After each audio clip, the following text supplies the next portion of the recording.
In fact, majority of how you show up today is an outcome of the past. Now, that dynamics is how we live our fate. F-A-T-E. See? Fate is when we live out of the influence of our past. Yes? Yes.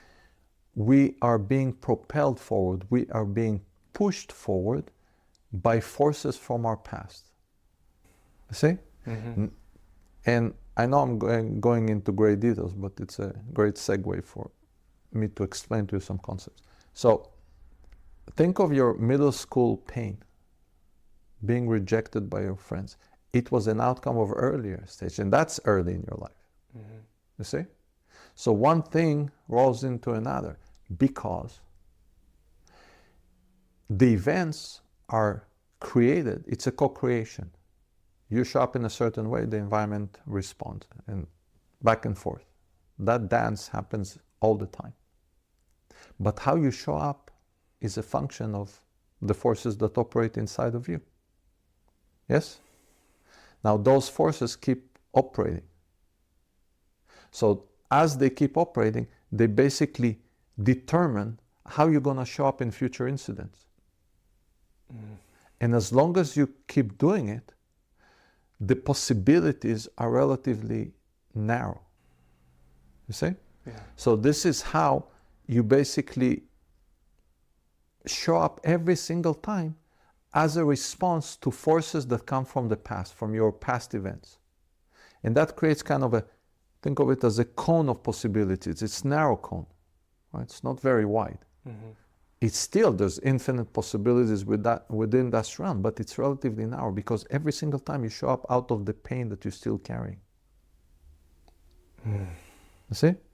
And that's how fate is actually created on the go, on the fly, as we move forward, but it's still fate. There's a narrow field of possibilities, right?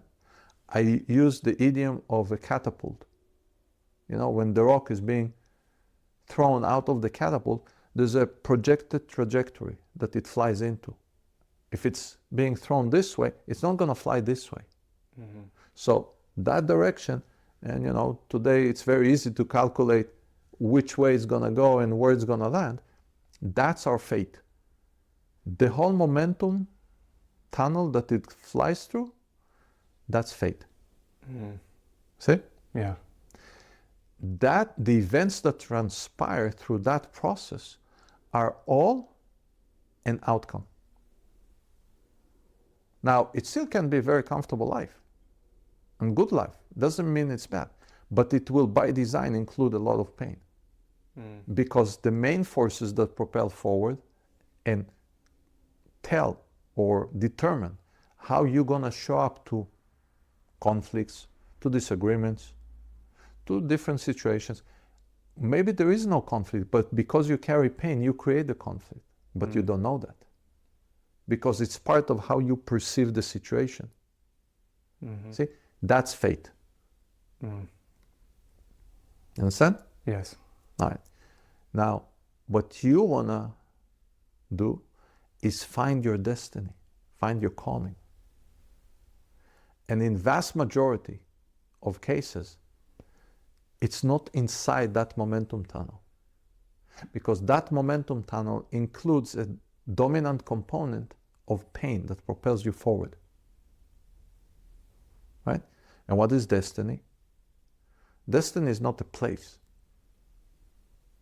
Destiny is a state of being in which you feel expanded, you feel joyful, you feel happy. You're excited just about being alive. The fact that you're alive is exciting enough. That's destiny. See? Why? Because the component of pain is mostly gone. Understand? Because it's healed. The memories stay. You don't suppress it.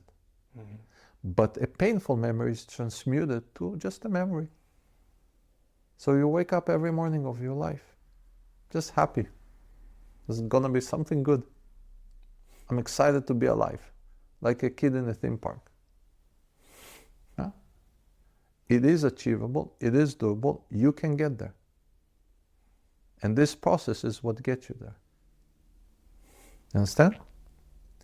But destiny is not within the momentum tunnel of fate. It's outside of it. So for you to take your life from that projected trajectory towards your destiny, there needs to be a strong force that changes the trajectory. Unfortunately, for most people, the opening of that is midlife crisis, which usually comes with a big pain. And it doesn't matter what the form of the pain can be: financial, romantic, health, work, doesn't matter. Okay? Why does midlife crisis happen? Because when this rock flies through the momentum, at some point, we venture into life and we say to ourselves, okay, it's going to be exciting. I have dreams. I have some expectations. It's going to be cool.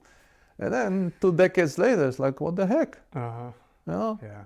So for some people, it's 2 decades later. So for some people, it's 4 decades later. For some people, it's 1 decade later. You're kind of there. Right?